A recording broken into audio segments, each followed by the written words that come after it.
Now, News Channel 3's exclusive coverage of the 93rd Fiesta Parade. El Desfile Historico, live from Santa Barbara's waterfront. Here's Beth Farnsworth and CJ Ward. Buenos dias, everybody. Welcome to El Desfile Historical. This is one of the highlights of Old Spanish days, one of the largest horse equestrian parades in the country. It is, and we are set up. By the way, I'm CJ Ward, sitting beside Beth Farnsworth. And we are set up at Cabrillo and State Street. This is our second year here right by the Dolphin Fountain. Fantastic location. You can see we're also joined by Neil Graffey. Welcome back, local historian, author, lecturer. And you always add so much color every year. We also have another gentleman joining us today. Tom Peterson, Vice President of the Carriage Museum, curator as well. Wonderful to have you joining us, being the expert that you are with all things equestrian. Well, thank you. I'm happy to be here. Such an exciting time. And boy, we're expecting, 100,000 people for this year's event. I know. And this is, after all, a historic parade. I mean, this is all about history, the history of Santa Barbara, the history of the region. And that's why we have these two gentlemen here, because they're going to add so much color. We're going to have we're going to find out about horses, things we've never heard before about horses, and obviously the history of behind. We're going to have photos showing what the area used to look like and who participated years ago. Neil, we welcome you. You always do such a great job, year in, year out. Thank you very much. And as I always say about Santa Barbara, you can't throw a stick without hitting some kind of history. So no matter where we are, wherever we turn, there's something historic behind us, around us, and in front of us. Even for those of us who just parked up the street, we've got this sacred Chumash site that is now, it's been open to the public for so many decades. But talk a little bit about that, too. Well, what is now called Ambassador Park, that little sliver of a park, used to be the Chumash village of Suyuctun, which means place where two trails meet. And the chief, when the Spanish arrived here, was Chief Yananali. And so that is why we have Yananali Street running straight into the Ambassador Park there. And that Ambassador Park also was the front entrance to the Grand Potter Hotel, which opened in 1903. And that hotel really put Santa Barbara on the map. That brought the people to Santa Barbara. They came, they saw, they stayed. And so many of those people bought places in Montecito. They were families of wealth, and they gave us the community that we have today. The reason we do have this open beachfront on either side of us is these far-side individuals bought property, and they held it till bond measures were raised so that the people of Santa Barbara then had these open parkways all the way up to the volleyball courts. And our schools, our hospitals, our parks, all of them benefited from this. And we have a montage of historical photographs of the last 97 years of Old Spanish days, dating back to 1924 here. And there's the Arlington Hotel in 1924. Beautiful. And then, Tom, of course, the history of the horses. And talk a little bit about what we're seeing related to the equestrian world. Oh, you bet. Yeah, I've been down to the Carriage Museum for about 20 years now and curated a collection there. And right there in where the museum is today, Pershing Park was there, and that's where all the horse shows were before they moved over to Oro Warren in 1958. But it's nice to be here and be able to add maybe a little something to the parade that people hadn't heard before. How many horses are they expecting today? I think usually around 400. They counted them one year, I think it was 437. There's always been people saying, well, there's 700 horses. Somebody counted them a couple of years ago. I think it was 430 or something. Well, we've always heard, too, this is we've heard it differently over the years. This is the largest equestrian parade in the country. It's the largest equestrian parade west of the Mississippi. Right. What is it? I mean, can you set that straight for us? Well, I don't know. I guess we can go ahead and believe that if we want to. But I think there are some larger parades in Arizona. There's certainly a bigger museum down there that has quite a few more wagons than we do, and bigger parades around the country. Well, they can't hear us in Arizona, so we can say whatever we want. So we can say what we want. Largest in California, saying how's that? Okay. Well, this is certainly the largest in Santa Barbara. Yeah. This is for sure. That's right. And then we follow up, though, with the amazing show out at Oro Warren Showgrounds. That's another phenomenal event that I have started going to in the past couple of years, and it's thrilling to see what these guys do out there. And they pack that place, too. Yes, they do. Yes. Yeah. They do. We want to check in with our colleague, Alan Rose, who is down on the street now waiting for the floats, the horses to do their thing. Alan, boy, you've got that big sombrero on. Smart for today's weather. Hey, I'm supporting the Optimist Club. Some fine-looking ladies from the Optimist Club. So I spoke at their club a few years ago. We're selling these sombreros. What do we think? Handsome Viva, fit. I like Viva it. la Fiesta. Nice I've got the spirit. And, I love the conversation. Not sure if that was Neil who said, hey, at least we know it's the largest in Santa Barbara, right? Okay. This Parade is one of the finest. It's probably the marquee event here in Santa Barbara. It's an amazing show, a fiesta, the spirit. We see the dignitaries, we see the horses, and it marches right down Cabrillo Boulevard, takes a left at State Street, and as it moves down State Street through downtown, well, people are in for a treat. We know there's some wild animals out there, not just at Diggs last night. The parade is sure to delight everyone from near and far, and I've met some tourists from Germany. I've met some locals in Santa Barbara. I've met some people from Korea, so a lot of folks coming here. Now, weather-wise, we're at about 82 degrees. I just checked my trusty phone, the downtown Santa Barbara weather station. Of course, you can look at the First Alert weather app for that info. But anyway, it's warm, so you want to dress accordingly. Let's check in with a few folks really quickly if we can on the street. Hi, guys. We're live on News Channel 3. What's your name? Where are you from? Ed from Rockland, California. Oh, nice. Have you guys been to Fiesta before? Yes, one time. What do you think? Are you looking forward to it? Oh, yes, we love horses. So does our granddaughter, Scarlett. She's excited. She's covered in cascarones already. It's her first time at the Santa Barbara Fiesta, and she didn't know what they were all about, so she was a little afraid of them at first. Then she really got into it. Got egg all over her hair. Yeah, Charlotte, I can see that. You're a fan of the Scarlet. You're a fan of the eggs, right? A lot of fun out there. Have a good time, guys. Thanks for coming to Santa Barbara. We'll have more on the parade route coming up in just a bit. For now, though, let's send it back to you guys at a Central Station. Okay, right here at Stearns Wharf. This is a beautiful location, and I think Alan called up perfect weather for today's event. God, look at that view. Incredible. Can you beat that anywhere in the world? Yesterday was so muggy. Today, much different. Yes, I was hoping for the overcast mugginess today. I like this better. This is great. Okay, now, missing today, one of my great friends and one of Tom's friends, a guy named Buffalo Joe Schumer. And Joe was a great Santa Barbara historian and enthusiastic with his history.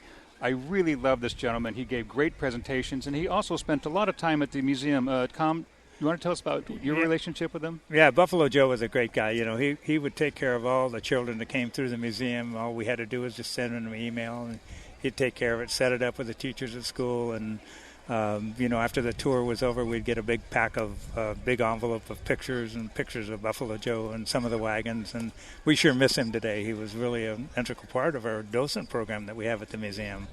I think that's one of the beautiful things about today's tradition is that you have so many people are here, but the people who aren't are still here with us in and spirit, we'll have a tribute truly. To some of those people during the parade as well. That's and if right. you were a kid, how could you not be enthusiastic about a guy named Buffalo Joe, That's for sure. who was about the size of a buffalo, and he celebrated it, and the kids adored him. And that's what we were really looking forward to, is getting a younger generation involved. And Joe was perfect for that, so I'm going to miss him dearly. Right. Yeah, you got some more history for us, right? Okay, well, we're doing the Fiesta Parade live today, but it was back in 1924 in the early 30s, a gentleman named Bob Phelan there on the lower left-hand side of your screen, and there he is in an Oakland 8 in 1930, and he had a Bell and Howell crank camera he had used at the Flying Emotions Picture Studios in Santa Barbara, and he filmed the Fiesta Parades, and back then the news was shown at the theaters. It was a newsreel, and so the California Theater, the Granada Theater, and all over town they would show the Fiesta newsreels along with other news of town that he would shoot on the hand-cranked Bell and Howell camera. And that's how it was done back then. They had time to edit it, so everything we do is live. So Yep. back then they had time to edit out any little situations. Plus it was silent film back then with oral narration added to it. So And I saw Jackie Coogan's name in there. possibly, yeah. Yeah, he was a big star back then. We would get so many stars in the Fiesta Parade back then. Some Yeah. of the greatest. Will Rogers, Leo Carrillo. We'll talk a bit about Leo Carrillo when we come into the Palomino horse situation. It's a great story about him. Clark Gable. I mean, there's just so many people used to come and ride in the parades. And a lot of the Hollywood cowboy stars. There's that live presentation problem. Hollywood cowboy stars would be riding in the parades with their horses. And there's great stories of them riding, Leo Carrillo and Ed Breen riding into Joe's Cafe. We've got some great footage now of Camarillo horses. And there we go. Take a look at this picture. So Beautiful. that's Adolfo Camarillo, the gentleman who gave us the Camarillo horses, and his daughter in the 1924 parade. There's Carmen astride her Camarillo horse. And Tom, do you have anything on the horses about the Camarillos, where they came from? No, not a lot, no. Talk a little bit, there's so many different types of horses. You're talking about the Camarillos, you're talking about the Camarillos, we saw the all-white horses laid up there. What they were famous for is these bright white horses. And for what I understand is that Adolfo Camarillo bred this horse. He bought a Spanish Mustang and started breeding for this pure white color. And unlike other colors, other horses that will change colors, they'll go from gray to white or vice versa. The Camarillo horses are born white, and they stay white, and they have pink skin underneath that. The eldest daughter, Carmen, when she died in 1987, she said, let's sell off all the horses, don't want to do this anymore. And so it looked like that was the end of the line for the Camarillo horses. But a few years later, in 1991, a group got together. I think there was just 5 or 7 of the horses left. They got together, and they have started to breed them again and bring back, and they will be in the parade today. Wonderful. So it's wonderful to see those horses back here. Yeah, it just shows how special this is, this parade. And the horses we're going to see, they're just, and some of them are just so elaborate, the way they're dressed up, and you can tell they're just so the careful. saddle as well, the saddlery that's involved. You know, Tom talked to Oh, us you about bet. And we were talking about those Camarillo horses, but they were referred to as cremellos. They had a color like, the Palomino horses. And we were talking about the Palomino horses that Dwight Murphy had saved the Palomino horse. Okay. Well, another Fiesta tradition that they had, they tried in 1924, was the Queen of Fiesta. And this is Margarita Romero. And to be Queen of Fiesta, she received 1,495,505 votes. Now, you may think that the princes of the court, who didn't get that many votes, would be complaining maybe the Russians had rigged this election. I mean, there was only 25,000 people in all of Santa Barbara when this woman got those votes. But the other women got 975,000 votes and 800 and something thousand votes. So I don't know how they counted votes back then, but that was the Queen of Fiesta back in 1924. You vote, you go to the end of the line, do it again. Vote, go to the end of the line, do it again. No horse for her, though. She walked? She walked the parade route. No carriage? Interesting. All right. Now, it looks like we're about to get started here. And, of course, with the ambassadors of Old Spanish days. That's right. Leading off the parade for the 69th year. You can see them off in the distance there. We have the Fiesta Flower Girls. And, they are so busy throughout the week.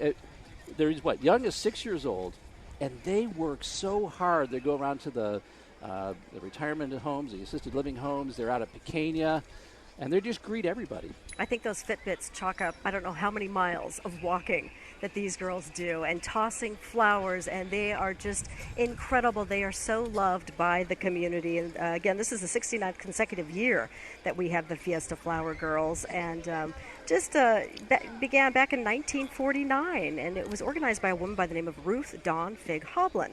And she envisioned 100 girls leading the Fiesta Parade, and I think this year there are up to 120 of them. Wow. Here's what's interesting about the Flower Girls during the parade itself, is that we're at a point in the parade where you'll see the parents of the youngest kids very close behind. Because by the time they get to this stage of the parade, the 6-year-olds have pretty much had it. That's right. And you'll start to see them looking around like, okay, is this thing over yet? And they still have to go all the way up State Street. But they usually don't. This is the end of the road for them. Any talk? This is why when I was a kid and we were in the parade marching like this is where they would give us the chocolate chip cookies and the Necco wafers. We had enough energy to go all the way up to the mission from this corner. A little pick-me-up of chocolate. I love it. Tom, any talk about someday putting the Flower Girls on horses? It is so much fun. Boy, that'd be a great deal. At least put them on a float or something and let them ride up there. Well, this was where we might have ponies for the young kids. There you go. And we always talk about this being the great horse parade. As I was saying several years back, that I peaked at Don and Shirley's pony rides. I knew that was coming. Yeah, that's a great story. You got to tell it though. Tell it. Well, just down the street from us, at the corner of Santa Barbara and East Carrillo Boulevard, was Don and Shirley's pony rides. And Don and Shirley Ginthart came here, and they had no experience with horses at all. But they found these two people, whose names I currently forget, had a pony ride operation, and they sold it to Don and Shirley. And so it became Don and Shirley's Pony Rides. And from 1957 until the early 70s, they raised 4 kids, bought a house on the Mesa at 25 cents a ride at Don and Shirley's Pony Rides. And every kid in Santa Barbara would come down here for birthdays or whatever. And I remember Mrs. Ginthart telling me, I interviewed her one time, and she said that this man came up to her husband one time and said, you know how much money you've cost me? Because his daughter fell in love with horses, and it costs a lot to raise a gal and take care of a horse and everything else. But He said it was worth it, better than going to a life of crime, I imagine, You than bet. falling in love with you horses. bet. What a rite of passage. Well, what a great childhood memory, too. How old were you when you were first on a horse, Tom? Oh, probably about 12. Okay. Yeah. You know, I've been around horses most of my life and rode right up by the TV station years ago with Dick May. He had 22 acres right there before Carrillo Street went all the way through there, and it was wonderful riding up there. You know, one of the other things that we're going to see, we've talked a lot about the horses, but the carriages are fantastic. Talk a little bit about that, just for folks who have never been out to the Carriage Museum. You know, just take an afternoon and go out and look at them. What are they missing if they haven't been out there? Well, we have a fabulous collection. That we have housed at the museum right now. Probably 40 wagons that you'll see, from stagecoaches to carriages to different wagons that we have. There's 19 in the parade today that you're going to see, from fancy carriages that the mayor is going to be riding in, and mountain wagons that used to tour Yosemite before they had buses. Also, there's a couple stagecoaches in the parade, and the Luton wagons in the parade is a 1850s Henderson wagon that was totally restored this year, and it's a maiden voyage for it, so we'll get to that. And that actually has a connection to KUIT. Exactly. Yeah. Talk about that. Yeah, Bill Luton owned the KUIT TV station, and this stagecoach came to us about a year ago from the Luton family, and it was in storage since 1987. And so we were talking about, when you go out to see a wagon somewhere, you know, you don't know what you're going to see. But I went into this big barn and saw it, and I was pretty amazed. Oh, my gosh. It was beautiful. The wagons you just heard going by belonged to Santa Barbara Police Department. Now it was with the new police chief, Lori Luno. And, of course, the motorcycle patrol guys behind her, and the flower girls. And you see them throwing and tossing the flowers off into the crowd, yelling, "Viva la Fiesta!" Oh, they're so cute. Look at They this. are. Definitely a highlight. How many times do you think they say "Viva la Fiesta" during the week of Fiesta? Yeah, a little bit of sore feet, sore throats by the end of the day, but they have a ball. And Just you look an at the absolute little ones tossing the flowers, and she does a little underhand pitch, and it goes about 2 feet. But bless their hearts, they're just tossing to their hearts, you know, as best as they can. Oh, of course. And then we've got the older flower girls who kind of graduated on and mentoring them, so it's wonderful. Spirit of Fiesta, Norma Escarcega. There she is, 18 years old. She has been dancing since she was 3 years old. Wow. Put on a fantastic show at Bikini the other night. Incredible. You know, the poise, just the talent to do that in front of so many people. You know, you have to have so much respect, you know, for not just the Spirit of Fiesta, for the junior. The incredible. I was talking with her mother after, and just so proud of her. And my daughters actually knew her when she was younger, and the passion. And I have to say, the right amount of attitude that a flamenco dancer in this role embraces. Absolutely gorgeous. Norma Escarcega. And she's got to do this dancing all the way up State Street in those heels. After dancing for days and days and days, right? Yeah, Leading up to my this. feet are hurting just watching her already. And I hike a lot, and I'm still feeling sore from this. Well, you know, they stomp a lot. Yes. They do. They stomp. So, oh, yes, That that's hurts. right. Amtrak schedules a train to come by so they can stop the parade and these people can cool down. And we want to thank Amtrak for delaying the parade and giving people a break. By the way, that was Norma and her entire court with her also. Mariachi Mexicanísimo following up. This is the 11th time that they've provided the parade music for the Spirit of Fiesta. We thank them as well for joining in. And here we have the St. Barbara float carrying our city's patron saint. It's been in the parade since 1926. This year, the saint is portrayed by Robin Hill Cedarloff, who's a native of Santa Barbara, a fifth-generation Californian. And for those of my friends who worked at Applied Magnetics in Goleta, Robin Hill Road, she is the Robin Hill of Robin Hill Road.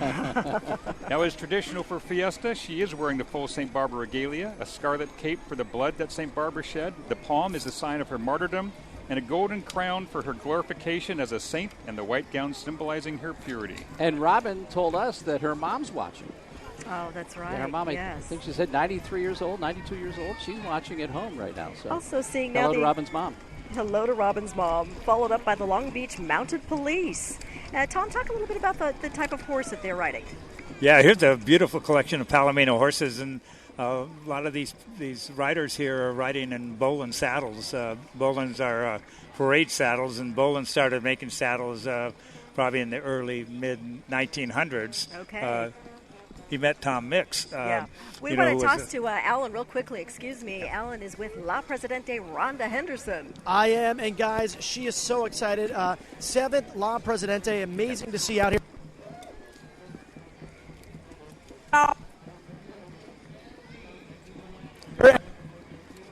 Oh, okay. It doesn't figure we'd have a microphone problem when La She Presidente comes down. She looks absolutely lovely. It's exciting, and good luck the rest of the week. Viva la fiesta! Viva la fiesta! La Presidente Rhonda. We're getting a crash course in Henderson, horses right now. Rhonda Henderson, what type of horse is she riding right now? They're riding quarter horses. They belong to Graham Goodfield, those Frontiers Outriders, and they're really nice, well-broke horses, perfect for the parade.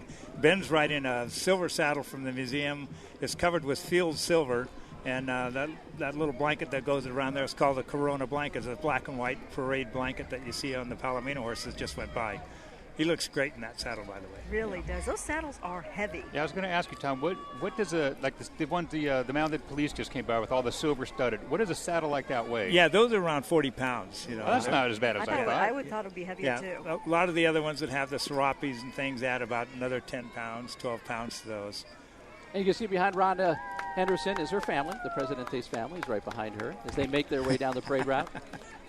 Viva la fiesta! Wasn't she telling us this is the first time a La Presidente has ridden a horse in the parade? I think she was telling us that last night at the Dignitaries party. So this is the first that we're looking at right here. Yeah, they got El Presidente Josiah Jenkins back there with him, and Mike Dominguez also riding there. And La Presidente is a fifth-generation Californian, rich family history here in our area. And boy, she has had her fingerprints, so to speak, on just about every nuance of old Spanish days this year. Yes, she has. And following her, we've got this horse-drawn carriage, the Haley wagon, and it's one similar to one that traveled this very street 150 years ago. And it's got her mother, Mrs. Doris Smith, along with Carter Feld, Kristen and Stuart Gormley, and all the special people in the lives of our El Presidenta, or La Presidenta. Talk about this carriage. Yeah, Roger Haley owns this wagon. He's the driver of the wagon up there, and he's a horseman himself, and a great pair of broke mules there. But that's an older restoration that Doug Hansen did that does the restorations for us. Beautifully restored. Now looking at the old Mission Santa Barbara float. Faithful to historical mission from the old mission and carrying on the visionary inspiration of Santa Barbara's legendary religious leader, Father Virgil Cordano. Old Mission Santa Barbara's float represents the lived-out vision of Father Virgil. Unity in community. Peace is the one banner under which we all stand one. I don't know if you saw it or not, but we have Father Larry and Father John. Yeah. Oh, there you are there in the back. Father John is carrying a sign that says, "I am not Father Larry." And for those of you that watch the Pequeña Wednesday night, those two are just back and forth. It's like they are the Laurel and Hardy of the Franciscan order. May I tell you, I sat between them, and it was like having two toddler boys a couple of moments there. I was going to ask you jokingly, what type of horse is pulling their float, Tom? It was a Jeep. Yeah, it was a Jeep. Yeah, a lot of horsepower. I had to think about that there for a second. Well, in the back of the mission float, you can see Father Virgil Cordano as he heads down State Street. And again, really miss Father Virgil. Unity he was through such community, a character. as we've mentioned, the theme. Yeah.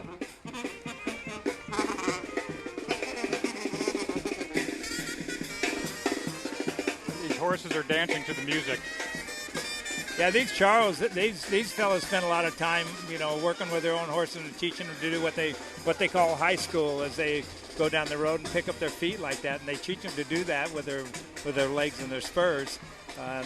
But if you watch them, they're great family people. They always have their young kids with them. Those horses, a lot of them are stallions because they like them better. They think they perform better. They're Andalusians, some Frisians. Is there a big difference in demeanor? And I'll ask you this question again in just a moment. I want to check back now with Alan Rose with Mayor Helene Schneider. Right here, and she's joined by the Junior Spirit of Fiesta. I know this is a big tradition and one you said you look forward to each and every year, riding with the Junior Spirit. How many things are going so far? It's so warm. My favorite part to Our microphone seems to know when we have a dignitary. We do want to introduce. Hydrated. How are you feeling today? There we go.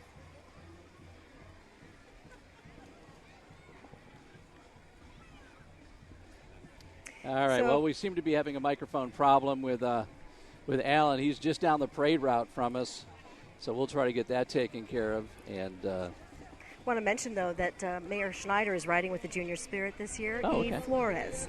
And beautiful job as well. Beautiful performance, I should say, up on the old steps of the old mission for Fiesta Pequeña under just an incredible young woman, only 10 years old, and I'm so impressed by her level of excellence. Her poise and her dancing at the mission, I would never have expected that to be a 10-year-old. No. It was phenomenal. I don't know if that's part of the tradition and part of the dance that they teach them, this poise and just her demeanor, but boy, she was like a full-grown adult there. It was wonderful. And the carriage she's riding in is a Victoria. You know, they were made by a company called Brewster in New York, and they're fabulous wagons. They're carriages.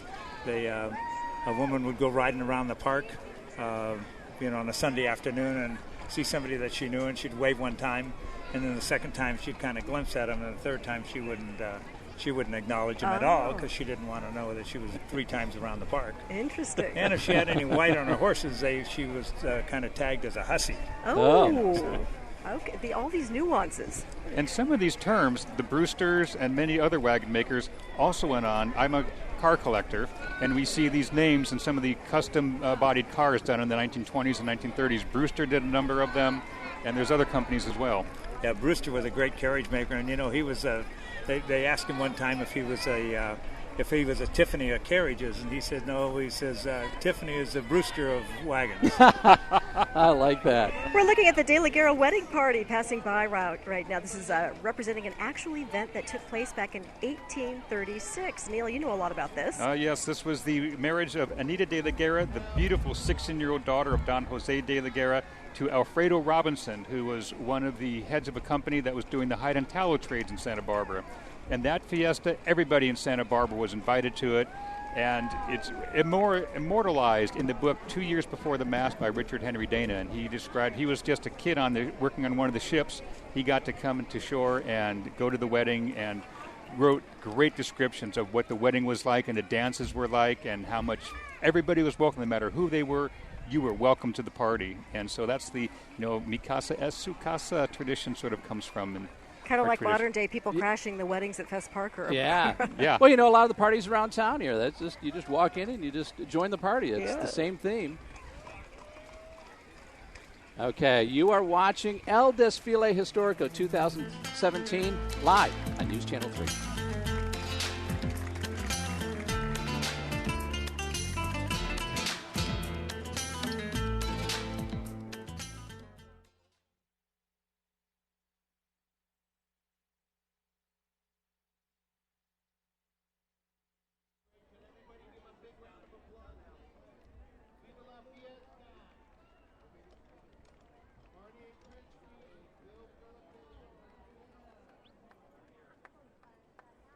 They have the short yellow bus loading up today.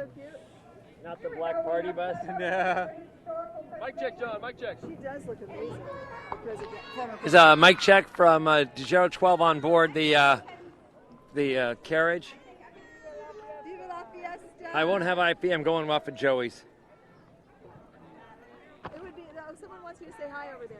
There you go. Is that your dancer from the other day? No, different gal. All right, John, they're coming to you. Coming to me. Stand by. 1 minute. 60 seconds. 1 minute. Hi, guys. Viva la fiesta.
Welcome back to El Desfile Historico 2017. I'm CJ Ward along Beth Farnsworth, Tom Peterson, and Neil Graffey, and we are set up at Cabrillo and State Street. And we want to take you right inside a carriage. This is a very special one. This is News Channel 3, KCOY, and Fox 11, all of our colleagues from KEYT, and we've got that live camera in there. I want to check in with all of them.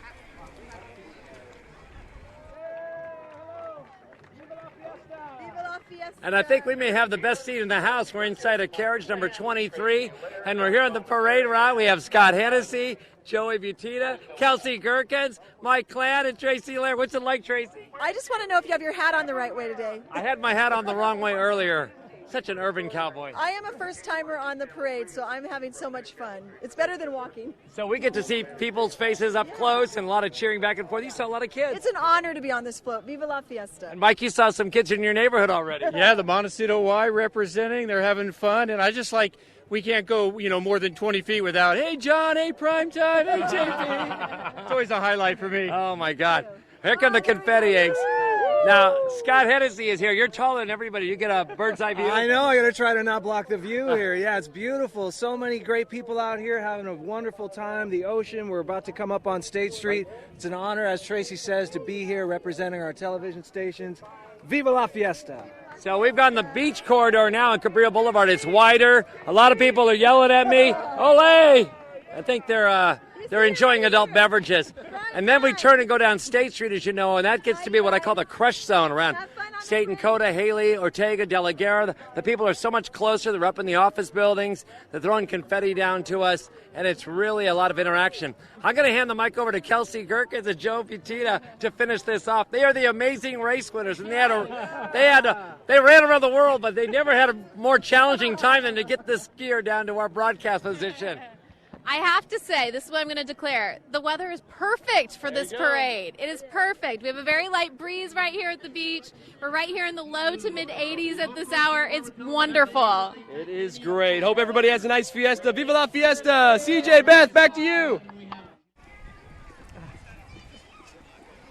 Okay, now we want to welcome back the United States Forest Service, along with a Smokey the Bear, probably a little toasty today. Yeah, I was thinking that if I'm hot here, the guy in that bear suit's got to lose about 20 pounds. Oh, yeah. It's got to be warm in there. That's a neat old U.S. Army carriage they're in. Yes, it's a World War I munitions wagon, and the seats were put in there for the parade. But what's unique about that wagon is that everything's there. All the buckles and everything that originally came with are there today. It was made by our International Harvester, and Studebaker made most of the wagons for the Army. They asked him to make 500 wagons for them in 36 hours, and they produced them in 24 hours, and Studebaker said, give them more than they asked for. Wow, the same Studebaker that my grandparents drove. Wow.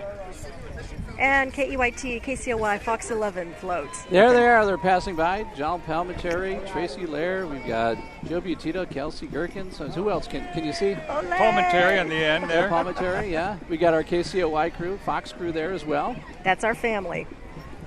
Having a great time in that. That's a neat carriage, too. Talk a little bit about that, Tom. Yes, that's actually a rubber-tired wagon, but it's very serviceable for what they do for parades. It's very comfortable, too. Yeah, I noticed it's got the actual pneumatic automobile tires on it there. Yes. Next, we have the Santa Barbara Trust for Historic Preservation. El Presidio Real de la Santa Barbara was the last Spanish fort built in a chain of 4 presidios in Alta, California, depicted by the men and women you see here today. The first residents of the fort were a group of 43 soldiers, their wives and children, founded in 1782 near what would become the intersection of Canon Perdido and Santa Barbara Street. And that fort eventually grew into the city of Santa Barbara. It's interesting, that 20 years ago there were at least... We've got the Missions Foundation following up right now. Smart, lots of shade, at least for one. Beautiful outfits. Look at those, very authentic costumes. Are you looking at the soldier costumes, Neil? The gentleman up front? Yes, the leather. The soldier, they called them. I forget my Spanish wording for it, but they had leather armament on, and so they were called the leather soldiers, the leather-clad soldiers. And I think we don't have the camera on that, so but that's what it would have been had we seen it as I said it. And now we have the Grupo Charros Los Compadres. Rosendo Valencia and his Grupo Charros Los Compadres are here to enjoy once again the beautiful Santa Barbara Parade of 2017, riding their dancing horses to mariachi music. I want to jump back, if I may, to the Presidio. When you think about when these people came here in 1782, everything they knew and they had, they carried on their backs. That was it. The Chumash had been here thousands of years. They knew how to work this land, how it would work for them. So here come these people from Mexico walking most of the way up from Baja, and what they knew was completely gone when they got here. They had to learn all over again. And so to try and do the things that they wanted to do, they had to fight the environment, and it took them quite a while. And I just think, what drove a man and his wife to come thousands of miles to nowhere?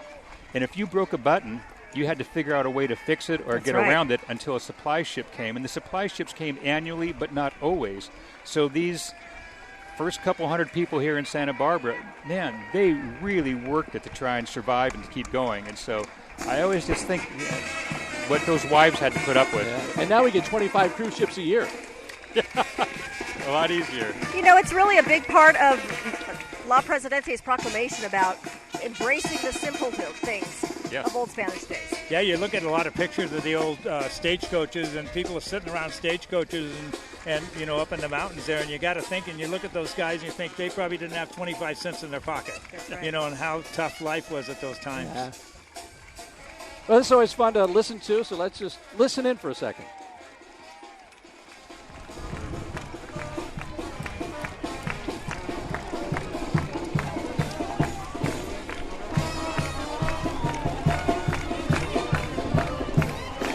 What's the symbolism of the raised hand?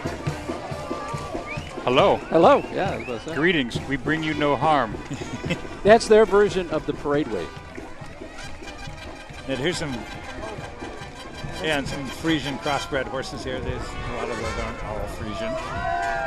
What does it take to practice-wise to learn this rope? Incredible technique. Oh, those horses are probably 5-6 years old already, but they start them young. They start them as 2-year-olds and just keep working with them. Boy, this guy that we see roping on here, and I remember growing up and seeing Monty, Montana, and I went to his ranch and saw Monty do an exhibition for us. And absolutely amazing that these guys can do this and that his arm's not frozen by the end of the parade. Yeah. These Charro groups are pretty well out here today. I think there's 12 or 14 of them, total Charro groups here today. And so it kind of keeps growing every year, so it looks like they're going to... And I had talked to the gentleman last year, and I said, there's all these different Charro groups. What's the difference between them? And they started talking about their uniforms and what it means, and the importance when they do their exhibitions that the buttons, the trim, all the different things give them points. And I said, well, what's the difference between you and the Charro group behind you? And the guy says, oh, we're better than they are. I said, all right. You ask each group that, you're going to get the same question, the same answer. Right? The discipline and how they dress themselves, how they hold themselves. And they said especially getting the younger generation involved in this and teaching them manners and just quality of life. And it's all through horsemanship and good fellowship. We had Familia Charra and then Grupo Charros Los Compadres back-to-back here. Okay, let's throw it out to Alan with some of the past Presidentes. Yeah, and I'm going to interview Herb Barthels. Herb, hey, how you doing? 1990 El Presidente. How you feeling up here? It's always good to get off start. We're number 28. That means we're almost first. Great to beat the best. What a wonderful crowd we have today, and thank you for all of your help as well. Thank you so much, and Viva la Fiesta. Good. We'll see you on the way. Look forward to seeing you out there. Thank you so much. Hey, that's a legend right there. El Presidente, Santa Barbara, 1991, riding on the past Presidente float. And the horses are a little active right now. Hopefully they're not too upset about something, but looks like those guys are going to fix it. We're having a lot of fun out here in Cabrillo. Looks like this is float number 28. Things are moving along nicely. The weather is warming up. And, it's just a wonderful Santa Barbara day, Fiesta Friday. who doesn't love being out here for a parade, right, CJ and Beth? That's right. I'm thinking maybe the horse has some cascarones stuck in his hoof. Yeah, they fixed it. Everybody's cheering. Yeah, Woo! something stuck in there. This is just part of a horse parade, right? Yeah. This is part of what you deal with. Yeah, and the weather with a little bit of heat and the humidity that we're having there, the horses seem to, tie up a little bit sometimes. And we understand they have water troughs for the horses this year up at Sola and State. This is the first time that's happened because they were worried about the heat. Beautiful horses. Yeah, and I also see Rudy Castillo and Brenda. He was El Presidente in 1976. Jim McCoy, who has passed on, was El Presidente in 1993, but Jenny is on the float representing with him. And I'm sure all of you remember that Mr. McCoy owned McConnell's Ice Cream. And when I was a kid, if you had A's in your report card, you went in there and you could get a free ice cream. And I learned how to make a F into an A very quickly to get an ice cream. You can admit it now. I can admit it now. Sorry, Mom. You know what? That's what's missing today. These kids need to hold that over them. Camarillo White Horse is next. This is a long-time Fiesta tradition. And these were the horses originally bred by Adolfo Camarillo. Neil, Tom, you were both talking about them earlier. Okay, and we're going to roll back. So there they are in State and Anapamu in 1924, Adolfo Carrillo and his daughter Carmen. And there's Carmen at the corner of Anapamu and State before the earthquake, 1924. And she was the last of the Camarillo sisters. And as I said earlier, when she passed away, she said all the horses should be sold off. And they have thankfully been brought back up again. People have bought them and are rebreeding them. And they are just gorgeous. So nice white. Man, they just shine in that sun from here. And some of them you can see. You talked about the pink skin under. You can see the pink. Yeah. Underneath some of the white, especially this last horse we're looking at. We're going to take a quick break. You are watching El Desfile Historical live.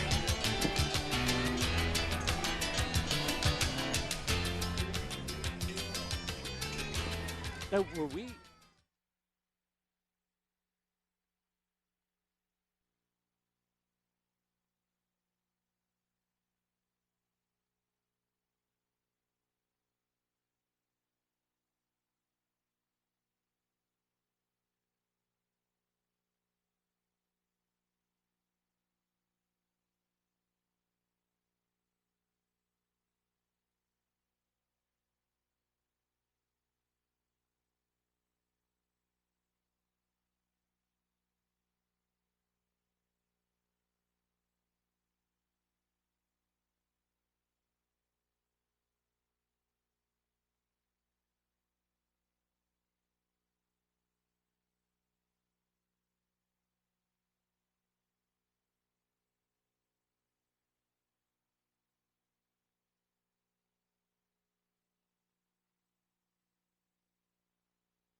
This is a great pair of Percheron horses. They're purebred. And say the name of them again. Bertrand? Percheron. Okay, Percheron horses. They're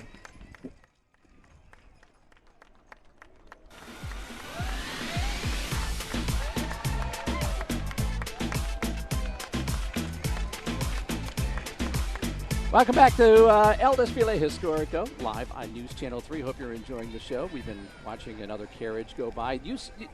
If you can, Tom, explain that carriage we just saw right there. It had a nice history to it. Yeah, that was a mountain wagon that belongs to the Carriage Museum, and it came through the Mosier Foundation that once belonged to Silsby Spalding up in Tecolote Canyon up there. But it's a mountain wagon used to haul passengers around Yosemite National Park before there were actual buses. And and other transportation to view the park. And they use them for moving employees, field workers around the fields. And a great pair of perch-on horses pulling that too, by the way. And a smaller carriage following with folks from American Riviera Bank. Yes, the story with the fringe on top. That's right. Yeah. And, nice. And flowers on the side. Yeah, beautifully decorated. What kind of maintenance does it take just to keep? I would imagine there's got to be a lot of maintenance to keep these things in good enough shape to be able to do this. We are. That's our job every year is to kind of just keep looking at each carriage as we go along. We were talking earlier about, when there'll be a Conestoga wagon coming later on the parade, and we'll talk a little bit more about that. But the wheels only need to be greased every 40 miles, and this parade's only 4 miles. So, if we grease them once every 10 years, we're probably okay. But we do more than that. We got to check the condition of them. Now, is it supported by donations? People coming into the museum and private donations as well? That's correct. Yeah, we get donations from different foundations that we get grants from. We only have one paid employee. Peter, Georgia, and I work for free, and we've always said you can get a lot of work when you work for free. We've got the Chumash Color Guard now following up. We just saw Appaloosa Horse Club, beautiful horses, the oldest regional club in the U.S. now, looking at the Chumash Color Guard representing Native Americans who've served in various military branches. They're made up of tribal members, descendants, spouses, friends of the Chumash community, and all participate in civic, public, cultural events representing and honoring veterans. And before them, you may have noticed the bright colors and the garb on that horses that came by the Appaloosa Horse Club. And the woman that was riding it was representing a Native American rider of the Nez Perce Indian tribe. And they were the ones supposedly that have developed the Appaloosa horses, which were named because of the Paloosa River that was in that area. And she had a lot of very traditional garb on that horse. And it was beautiful to see. Well, now you're looking at Rancho Arroyo. Rancho Arroyo is a group of friends who spend a lot of time training their horse. Now, the Charros are a Mexican tradition that has lasted for hundreds of years. Rancho Arroyo has been in many parades throughout Southern California, and we welcome them here today. Beautiful horses, and the tail, the fringe on the middle one. Oh, yeah, there's a lot of work keeping them clean, especially that paint horse that's in the middle. That's mostly draft horse, probably, I would think. These horses are not liking some of these cameras, I'm noticing. You see that. They're really responding to that. Tierra de Oro Parlor, number 304, Native Daughters of the Golden West. And for many years before Old Spanish days, Fiesta was a place where family, friends gathered, all coming together as community. And for Old Spanish days, our mercados are the gathering place, of course.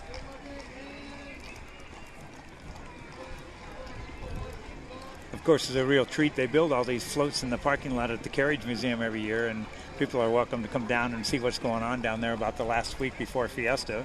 And, of course, they always need help you take a look at some of the flowers and all the work that's being done to these floats. It's a lot of work, so they like volunteers. Yeah, for years I would, doing the 11 o'clock news, there would always be a live shot we would do. Yeah. I would go down there at 11 o'clock, and I'd report live and watch everybody scramble. They were all having a great time, but you could tell they were under a deadline to get it done, but everybody was having a blast out there. Yeah, it looks like they're not going to get it done, but it's Friday morning, they're ready to go. They do it.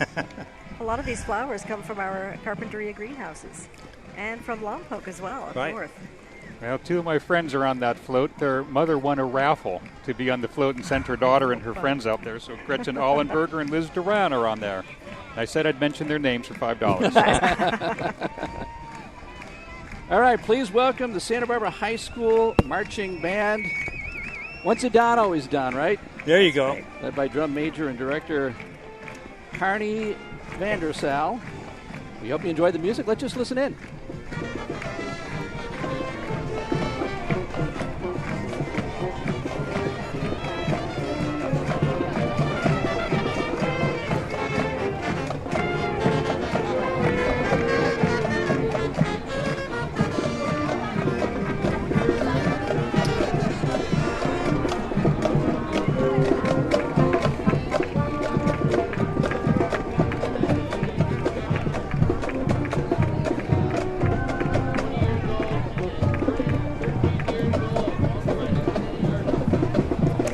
Following up, Rancho El Preso. This is located in Santa Paula. We specialize, the group does, in purebred Andalusian and Frisian dancing horses. Riding today, we have owner Albert Castaneda, his 2 daughters, Angelica Castaneda, who's 20, and Andrea, who's 13. And also riding Osvaldo Covarrubias, Tony Jimenez, and friends.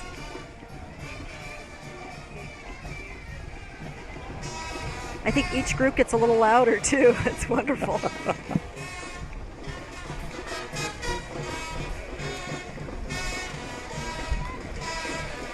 Talk about the demeanor of a lot of these horses that we're seeing today. I was just thinking about that, watching that. Yeah, it's really kind of incredible. You watch some of these horses with all that music and all that noise going on and all that racket. And look at these horses. They look pretty calm. That big gray horse up in the front, he's just kind of walking along and looking around and not really bothering them much at all. And that long mane. Yeah. Beautifully groomed. Oh, definitely. It's so much work to keep those manes and those tails like that and to keep them washed and clean all the time. They braid them up when they're at home, and a lot of them will put wraps around their necks to keep them clean. But these horses, they're really, really nice. And what I had been told was that I forget if it's Armorall or WD-40 that they spray on to make them so shiny. Yeah, they'll use Armorall, and there's a product called Show Sheen that they put on there that makes you kind of look at that like that too. And talk about magnificent horses, looking at the Kings County Sheriff's Posse led by Sheriff Dave Robinson. Now, the posse was formed in October 1937. This is their 80th anniversary of riding in the parade through the state and representing the country of kings as goodwill ambassadors. The posse rode in the 2012 Rose Parade as well as part of a group of 100 Palomino horses celebrating Roy Rogers' 100th birthday. They also rode in the Pasadena Tournament of Roses Parade on New Year's Day in 2003. And the posse members devote their time and effort to support the King County Sheriff's Department. And now it's time for our Palomino horse trivia question. What is the most famous Palomino horse from our TV youth? Mr. Ed. Very good. Oh, good. Well, of course, you could say Roy Rogers Trigger. That's what I was going to say. Yeah. Okay. Sure I'd have been there for that, I guess. And part 2, what was Mr. Ed's real name? Mr. Edwards. I don't know. Joe. Bamboo Harvester. Oh. Whoa. I didn't even know that. I had to look it up. Interesting. Bamboo Harvester. Yeah, what's with that? Yeah. I understand that horses are very expressive through their ears. Is that correct? Well, you bet, yeah, because they pay attention to you when you're starting a horse and you're riding them and you're training them in a round pen. They'll run around and they'll listen to you, and you watch that ear kind of twitch to you, and they'll listen to what you're doing. And so when you watch a horse with his ears straight forward and you're going down the road like that, he's not really paying attention to you too much. You want him kind of flipping that ear back and kind of looking at you. Tom, here's the circus wagon. I want to interrupt you, but this has quite a story on it. This is fabulous. This Foley and Burke, they were a railroad circus show that that went down the road, and this circus wagon has been in our collection since 1980, donated from Harold Davison. Harold Davison was a Boreen aficionado. He knew Lucille Boreen and took care of his collection after Ed Boreen died. But the thing about that particular circus wagon, we actually did a total restoration on that in 1980, and look at the shape that it's in today. But we put new wheels on it. But they were repurposed. This was the first repurposed because that circus wagon was built on another chassis. There's a stamp down at the bottom of the wagon down there. It says Concord, New Hampshire, and Concord, New Hampshire was where all the Concord wagons were made for Abbott and Downing that made all the stagecoaches. I want to give a big shout out to Ann Toves, and this is the Montecito Bank and Trust group coming by, of course, honoring the late Michael Toves as well. Janet Garoof is also part of that, and Wells Fargo group following up. And here's one of those great stagecoaches. Beautiful. Now this has been restored, obviously. This is a replica. Wells Fargo actually owns some Abbott and Downing. Abbott and Downing was the biggest producer of stagecoaches. They were made in Concord, New Hampshire, and this is a remake of one that was made for them. They have some in their collection that are actual Abbott and Downing coaches, but John Lane that drives these stagecoaches for Wells Fargo lives over in Bakersfield, and he has quite a few horses. He brought a nice team of horses today. All right, next we have the Santa Barbara Mariachi Festival, nonprofit organization dedicated to promoting and preserving the tradition of mariachi music and directing revenues to provide scholarships to help further the education of Latino students. Let's listen in, because you wouldn't be able to hear me anyway.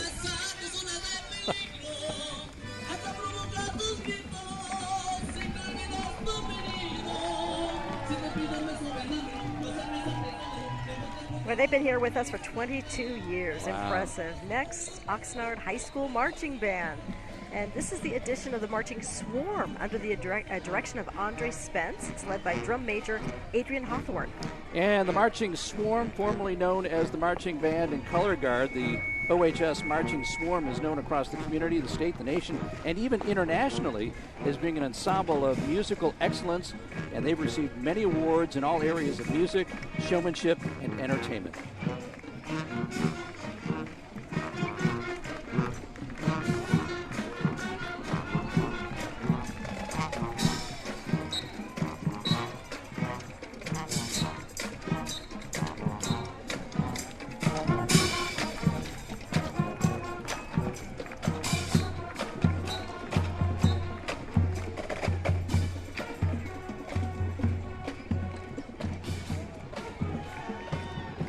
I don't know if I didn't hear you or you missed it. 33 years, did you say that? No, I didn't. That's very impressive. I was listening to them. They sounded so good.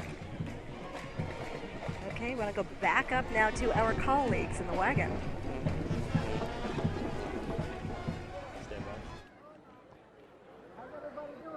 Beth, CJ, hi everybody. Welcome to the middle of the parade route. We are sitting right at Figueroa and State. What a view as we come down State Street. Having a great time out here. The whole crew in our carriage. Kelsey Gherkins, Mike Clan, Scott Hennessy, John Palmentary, Tracy Lair. Wave, everybody. It's been wonderful. You're live on TV, folks. Yeah, Viva la Fiesta. Having a good time? All right. It's a blast out here. We're going to send it back to you, but we got a couple blocks to go before we reach Solis Street. It is packed out here. Wall-to-wall people having a wonderful time as we head back down the parade route. I'll show you one more time our great horses and our drivers here as we head up towards the Granada Theater and the Arlington Theater. It is probably the best view in town from the middle of the float. CJ, Beth, back to you. All right, now we have Charros Los Taquileros. Now they're making their 7th appearance in our Old Spanish Days Parade. Let's give them a big, big hand, organized by Alfredo and Ceso. These charros have been riding together for over 10 years, come from all over Santa Barbara County, but they all share a common bond by their connections to the state of Jalisco in Mexico. And following up with Charros de Santa Ynez, this group has been together for 10 years. They are all from the neighboring state of Jalisco, Mexico. And they've got the authentic charro clothing, the saddles, the bridles, and they ride in 6 parades every year. We're talking about the weight of some of these. You say these are about roughly 40 pounds or so, Tom? Yes. Well, the saddles for these are a little bit lighter. They're charro saddles and built a little different than our regular Western saddles that we're used to seeing on some of our cowboy horses. Are they all kind of layered, starting with wood and leather? Yeah, the tree's made out of wood and then covered with rawhide, and then they put the leather over the top. So on the charro saddles, you can see the rawhide coming through, whereas the Western saddles that we are used to using here are covered with leather, and so you don't see the rawhide coming through there. And the horn's are a lot bigger.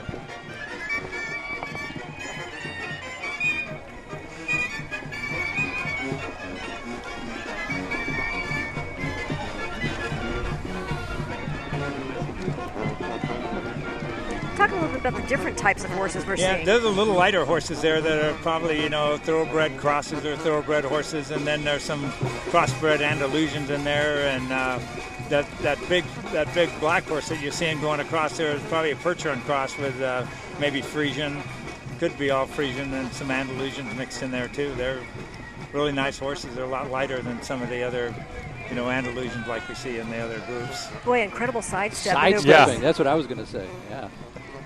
That guy kind of stealing the show from the rest of his friends. That's right. They've dressed everything up. They've done all the, WD-40 or whatever, the armor on the main. Yeah. This guy's going sideways and everybody's watching him That's instead. Right. Here's another one. It's beautiful. All right, now some folks that I always seem to feel sorry for every year. Oh. the Lonesome Cowboys and Cowgirls. This is their 25th year at the Fiesta Parade, and the women and men of this group are dedicated to preserving the heritage and history of the working cowboys and horses from the old ranches. In early Santa Barbara, cattle were pretty much the only economic enterprise, and the cowboy or vaquero was critical to the success of the ranchero. And we welcome them again this year. Such a history behind these guys.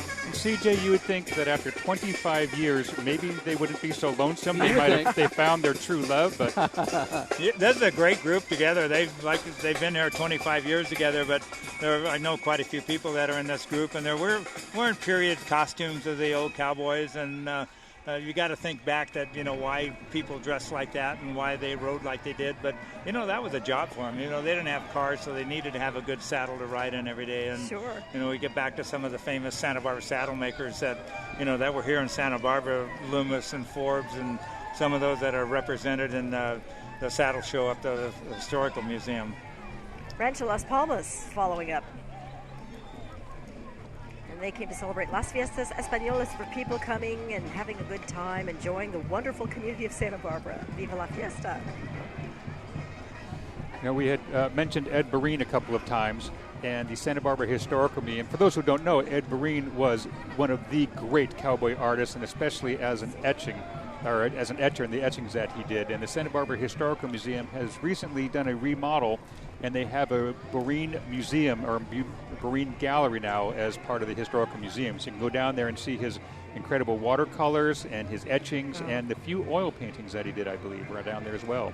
So it's a great exhibit, and he was a great part of Fiesta also. One of the ones there's several that have been rumored that rode their horses into Joe's Cafe and ordered drinks or got water for their horses. And I do know that Leo Carrillo rode his horse into the old Carrillo Hotel. Now it's the Andalusian, or the Canary rather. He rode into the Carrillo Hotel and tried to register along with his horse. And I like just Tom. Another great Fiesta tradition. Great Tom's story. nodding along, going, yeah. And we do at the Carriage Museum. We have a 104-foot Barine frieze that Ed Barine painted in the Tecolote Tack Room in 1932. And that's just something to see. It's painted on airplane spruce, painted with India ink, and it's just a real masterpiece. Yeah, that's a beautiful facility you guys have. It really is. It really There's is. so much to see. I want to welcome now the Garcia Dance Studio under the direction of Laura Garcia, who was a 1989 Spirit of Fiesta. And by the way, they've got 3 studios on the Central Coast: Santa Maria, Buellton, and Lompoc. And with the support of Unity Through Community, we are celebrating the 20th year.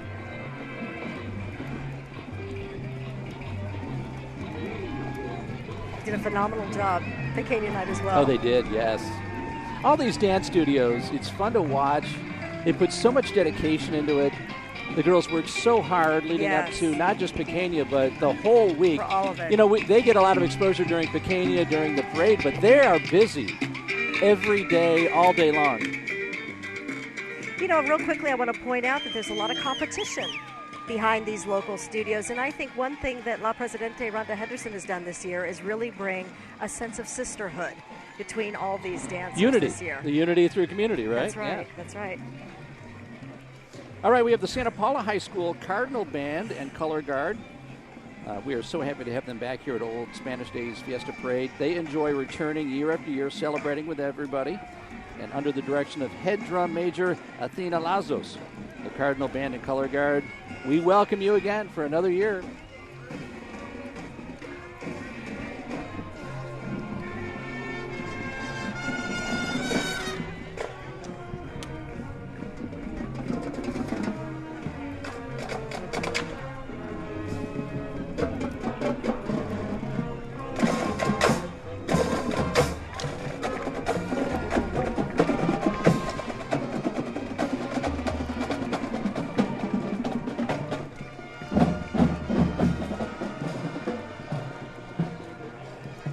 Nice precision work. We welcome them. They just drove down the freeway to be with us today, and we appreciate it. All right, you're watching El Desfile Historico 2017. We will be right back. Talking about how about these boys? I was thinking the same.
practicing.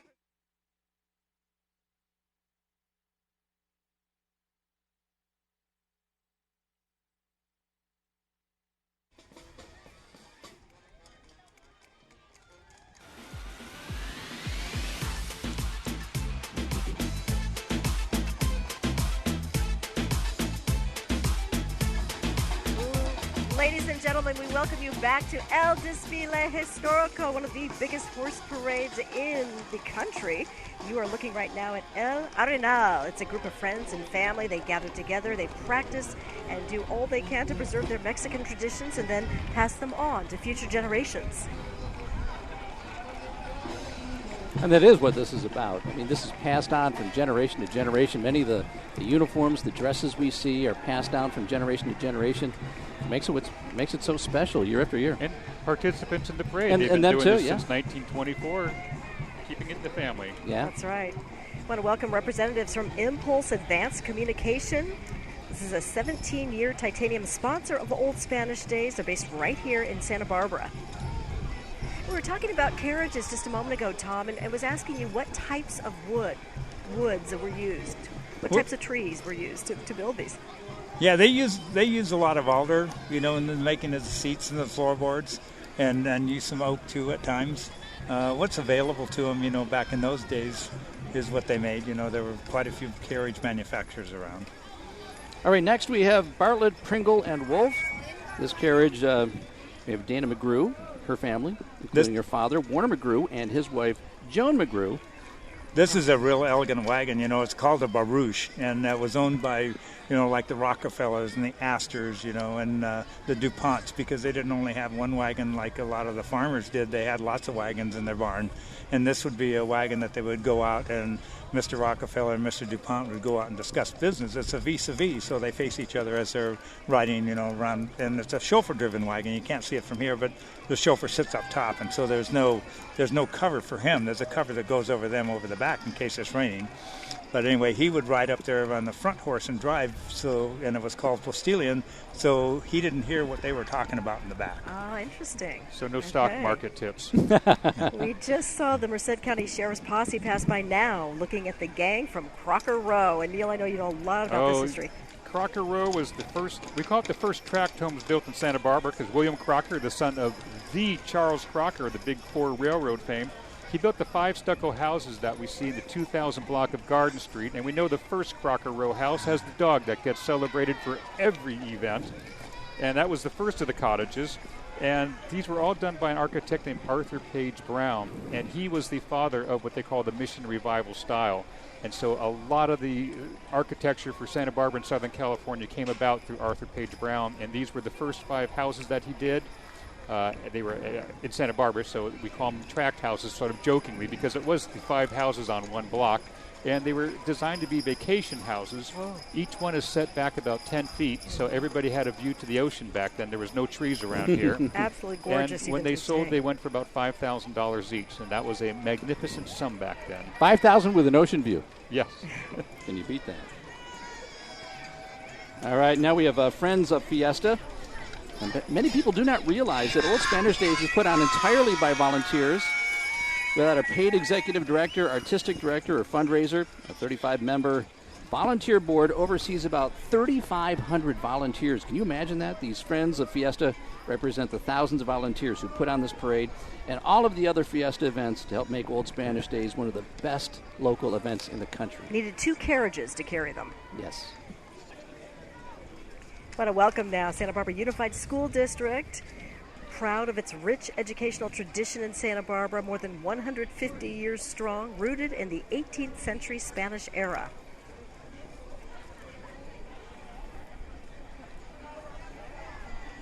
We have some new school board members this year, too. Laura Capps, daughter of former Congresswoman Lois Capps, and Wendy Sims Moten, along with Superintendent Atsuka and school leaders.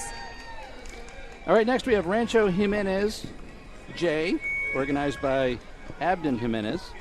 They're making their 3rd appearance in our Fiesta Parade under this name. This group of charros from Santa Barbara and Paris, California, which is down in Riverside County, rides the Mexican charro tradition with purebred Spanish Andalusian horses, which are known for their beauty, their elegance, and their temperament. Their horses have been trained in the classical Alta Escuela style. You know, some of the saddles that we saw with so much of the ornamentation on them, and you have almost a humidor where you keep these at the Carriage Museum. Yeah, inside of our saddle room, we keep them in there. You know, we have something to suck up the water so they don't get wet, and anything happens to them there. But you bet it's. And you have to keep it at a certain temperature. Is that true? Yeah, we don't want it to get too hot in there. It ruins the leather, and then as the leather goes on over the years, and you look at some of those saddles that we have in there, they're from 1888. I think probably the oldest one we have is about 1869. All right, next we have the Blue Shadows Mounted Drill Team. Blue Shadows Mounted Drill is a cavalry-type equestrian drill team that teaches boys and girls ages 8 to 16 Western riding, proper horsemanship, teamwork, cavalry-type drills, and leadership. And it was started back in 1957 in the San Fernando Valley and has ridden in locations in La Crescenta, Lakeview Terrace, Agua Dulce, and Newberry Park. I love that blue. Yeah, beautiful blue, ocean blue. Santa Barbara Shrine Club now, 105 years strong this year. It is the oldest shrine club in the Al-Malkai district. Neil, correct me. Encompassing the Los Angeles, Malaika, encompassing the Los Angeles basin in San Luis Obispo. And they have their own sort of healthcare system, and they really specialize in juvenile health. And one of the things they take is like children up to 18 years old with orthopedic conditions, burns, spinal cord injuries, cleft lip and palate, and they're eligible for care at 22 hospital locations, regardless of the family's ability to pay. And so these guys really put together a program to help with these people. They do tremendous good. This is a stagecoach that belonged to the Luton family that used to own the KUYT station, and that had a total restoration done this year. It went up to Lecter, South Dakota, a fellow by the name of Doug Hansen. It was built in 1850 by Henderson and Sons in Stockton, California. And that's when you found in the barn? Yes.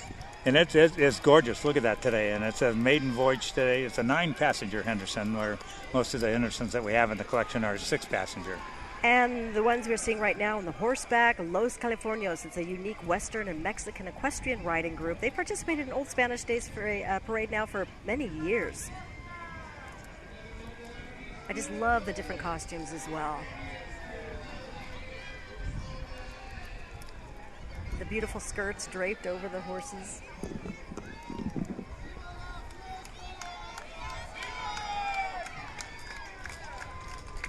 It is helping. We're getting a nice ocean breeze right now. It feels really good. Viva la fiesta!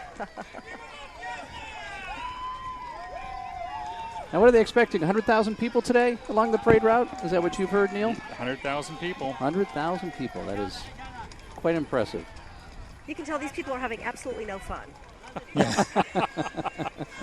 Now, years ago, we would have had a different viewpoint on this, because the parade used to start at Sola Street, come down State Street, turn here, and then head over to Pershing Park or Plaza Del Mar, where they'd finish it. So we probably would have had about a 45-minute intro as we sat here and waited for them to reach us. Right. And one of the reasons they changed the route of the parade was because the horses and carriages were going downhill, and it was pushing against the back of them, and so they changed it to make it an easier load on the horses. Harder on the people. Well, I know we said years ago we used to be set up down by Joe's on State Street, and that was our problem then. We'd have so much time to fill before the first, the Flower Girls ever showed up. Yeah. Look at members from the Santa Barbara Historical Museum. Yeah, with Lynn Bittner. She's the new executive director there. She's been there 2 years now, and boy, what a great deal it's been for the Carriage Museum, in that we've gotten probably 6 or 7 saddles that have been in their basement for years and years that we now have on display. Saddles that belonged to Dwight Murphy and William Refor, 1903 saddle maker in Santa Barbara. And again, right now we're having a big saddle show up there. There's 26 saddles on display, 16 that came from the Carriage Museum, that we're celebrating the Santa Barbara saddle makers like Loomis and Forbes, Dick May that we talked about earlier a little bit, and Jellica Saddlery. All right, let's toss it out to Alan Rose along the parade route. Alan. CJ and Beth having a great time out here. It's firing up. It's heating up. Friends, family, everyone enjoying El Desfile Historico. I think what I love most about Cabrillo Boulevard here is that it's a lot more local. It's a lot more kid-friendly than the kids in it on State Street. Let's talk to some of my new friends. How about that? Hi, guys. We're live on News Channel 3. What's your name? Where are you from? Rosie Nichols, and I'm from Oxnard, California. Is this your first time at Fiesta? Yes, it is our first time. What do you think? It's beautiful, beautiful horses. Yeah. What's your name? Daily Nichols. Of the horses? And why don't we check on with the neighbor next to him? What's your name? Where are you from? Oh, I'm Janice. I'm from Carpinteria and Singapore. Oh, very nice. And what about you? My name is Rajni. I come from Singapore to see this Fiesta. We have so much fun. Thank you so much. Gosh, well, enjoy. Viva la Fiesta. Enjoy the tradition. Let's hear more about it. In fact, from the main stage, CJ and Beth, let's send it back to you. Okay, here we have the Xiaohu group organized by Jill Xiaohu, owner of the locally popular restaurant Jill's Place. This group of riders represents the Xiaohu family, a longtime Santa Barbara family. And the patriarch of the family, Skip Xiaohu, was one of the great characters of Fiesta, a great horseman and just out-and-out town character. And the Xiaohu family is very proud of their longtime Santa Barbara heritage, and this group is carrying on Skip's riding tradition, participating in the parade. And the empty saddle that they had alongside of them was one of their great friends, John Aspra, the Epicurean cowboy that passed away this year. And that's where I'll be heading tonight for dinner over at Jill's Place. Wonderful. They've got great food, great steaks. There's a lively bunch still. Oh, those... Still part of the Xiaohu group. Yeah, that's still part of the Xiaohu group. I thought this was going on. Local family. Still love their beef jerky and their tri-tip. And she's got all of the family, you know, the family was butchery, and they've got all the knives and all the other implements of cooking there on the walls for you to check out. The Butcher's Daughter is the name that's on the wall. There's a nice neon light about it. Yeah, that's where Jerry had started out with his first meat company in about 1972, I believe. All right, next we have the Ventura County Sheriff's Posse. Let's give them a big hand. Yeah, the posse is composed of volunteer members and is dedicated to the principles of good law enforcement and public safety for the citizens of Ventura County. The posse engages in search and rescue operations as well as other duties in support of the department's mounted enforcement unit and as directed by Ventura County Sheriff Jeff Dean. Yeah, Welcome. I just heard a big shout out for Neil. I hope you're not a wanted man, Neil. There was a man inside that carriage. No, I'm watching this. Oh, yeah, that's Don Blankenship. This is the Pobres from the Los Rancheros Visitadores. Another nice wagon there for us. There's another stagecoach that was built by Anderson in 1850 in Stockton, California that was totally restored about 3 years ago. And it's called the Sauga stage. It went down, waited for the tide to go down at the Rincon and beat it around the corner to go pick up the mail at Saugus and come back. And that's been in the collection since the museum started in the 70s. That is a gorgeous And by the way, carriage. one thing that's great about this location, we get to see these carriages make the beautiful turn around. Yeah. We get to see both sides of it here. Yeah, this has never been a roundabout as far as the city council knew, but they have proved otherwise. You're looking down, ladies and gentlemen, at the wonderful dancers from the Linda Vega Dance Studio celebrating their 30th year participating in Old Spanish Days. They've been around since 1988. They've produced 35 spirits and junior spirits. Including the 2017 Spirit of Fiesta and Junior Spirit of Fiesta. And the dancers enjoy giving back to the Santa Barbara community by performing at different venues and events, including retirement facilities, as we mentioned before. They do Pequeña, they're the parade. They're everywhere. They are just everywhere. Can you imagine how wiped out they are by Sunday night? Oh, you bet. But it's a good wiped out, CJ. Yes, it is. Now, I've been noticing as each one of the dance floats has gone by how much those things are just rocking on those chassis. Yes. And when I was at the Carriage Museum the other day talking with Tom, he pointed out that they've rebuilt a lot of these chassis and put all new wood on it, completely redid it, and probably this is why they did it, because they get such a rocking every year. Oh, you bet. There's 9 floats that they redid this year. Will Powers, the grandson of Wayne Powers, who ran the parades for years and years, they went through and just tore them all apart and put brand new lumber underneath there. The tires are still the same, but they're a lot safer now. It's kind of amazing when they tore them apart to see what was underneath there. The years and years that Victor, that used to work at the museum, used to put Bondo down under there. Following up now, Rancho Los Dos Amigos. The Charros de Rancho Los Dos Amigos from Oakview, California. Joining us today, they love this tradition. The Pena family is joining us for their 9th year in a row. Reynaldo and his daughters Betty and Cristina Pena have been participating with their father for the past years. Viva la Fiesta to them. Thank you for joining us.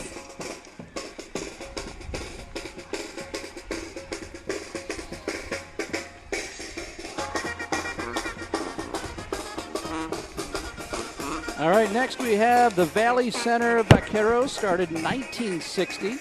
Our riders today represent that time period in their outfits, a family-oriented club.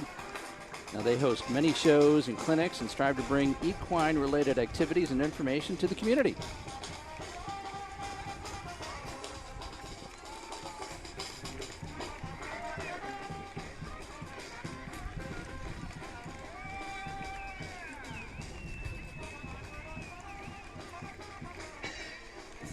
Tom, I want to ask you a quick question. You mentioned that all these saddles were on display. Were you talking about at the Carriage Museum in addition, or back at the museum, the Historical Museum? Yeah, back at the Historical Museum. Okay. It's probably one of the biggest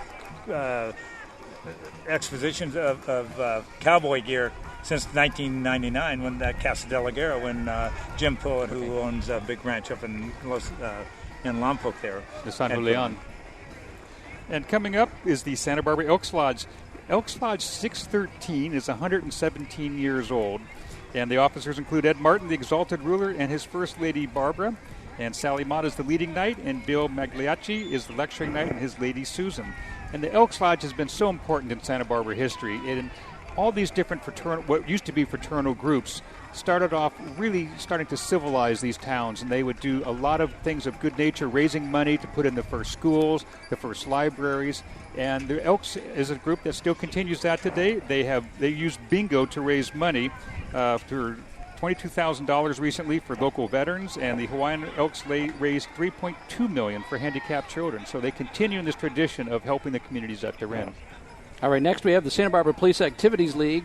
PAL strives to build positive mentoring relationships between teens, the police department, and members of the community through educational, athletic, and leadership development programs. We'll welcome them, too. All right, ladies and gentlemen, you are watching El Desfile Historical live from Santa Barbara. We're going to take a quick break. We'll be right back. This is a good one. Yeah, that's a beautiful carriage. How old is that? Well, it was actually made by Bob Jameson.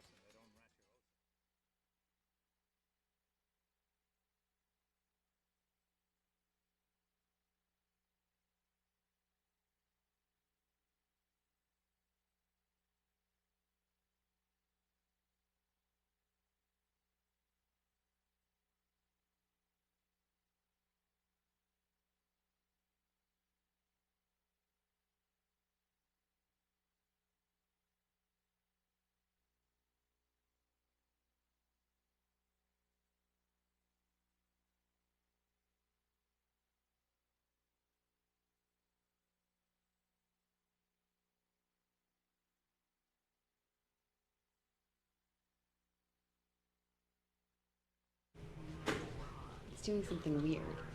Yeah, mic check 1 2 3. Mic check check. So cute. Oh, cool. Thank you.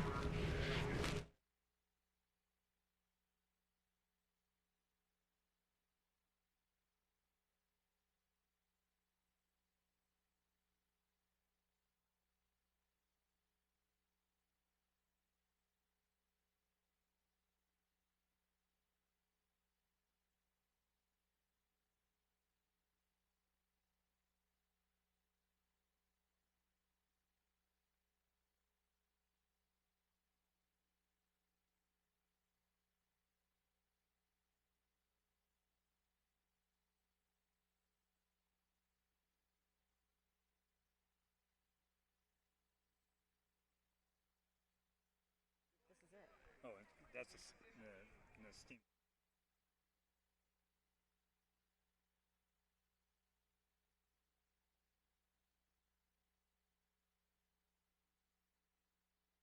Stop.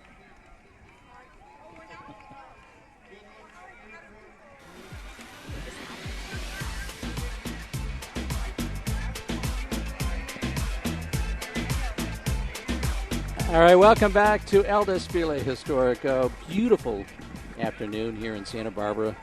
And next we have the Presidio Mounted Soldiers. And these are traditional uniforms that were used in the early 1800s. And the soldiers that mounted along, they were the Presidios along the California coast. There were 4 of them, one in Santa Barbara, San Diego, Monterey, and San Francisco. And they usually consisted of a captain, lieutenant, 2 sergeants, and some 40 or so soldiers. And that's what protected the entire length and breadth of California, was these 4 Presidios. They explored, they helped to establish new missions, protect supply caravans, carry dispatches, and perform other duties as assigned to them by the provincial governor. And this was another example of where if these guys broke a sword or they ran out of gunpowder, man, that was it. You're out of luck for the rest of the year. Throw rocks from there on. And there's the Santa Barbara Firefighters Association starting off with some of the firefighters. They've got a really interesting piece of equipment that they take along with them. Yeah, this is a steam pumper that belongs to the Carriage Museum, and it weighs 9,240 pounds, so it's almost like 5 tons. It's been at the Carriage Museum for quite a number of years, but these steam pumpers, it was made for Hyde Park, New York, and it's got a stock number on the back of number 596. It only cost $3,000 when they made it in 1884. But they kept the steam boiler going all the time, so in case there was a fire, they'd take off and they'd be ready to go. All right, next we have the Castro Party. La Alma Latina. This year's entry celebrates the spirit of old Spanish days and the expression of community and unity. We celebrate Carlos Flora, Leonard Blanca, and the Carlos of the Castro family. Well, they got a long list of names here. We welcome all of them. Here are the firefighters again, too. Okay, let's see if this guy is going to grab onto the wheel and go upside down like they've done in past years. I sure hope he continues the tradition. It's funny, some years they do that, some years they don't. It depends who's got hands that haven't been crushed. They haven't brought anybody along. Here we go. Here he goes. Okay. No, he's just going to ring the bell. No, they're not going to do it. These guys are phenomenal, though. I'd get a little dizzy, too, riding up on the wheels. All right.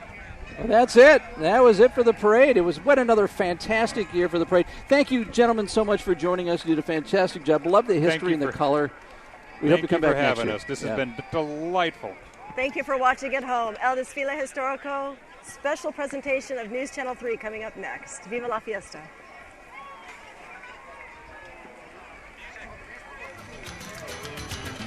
That's too much fun.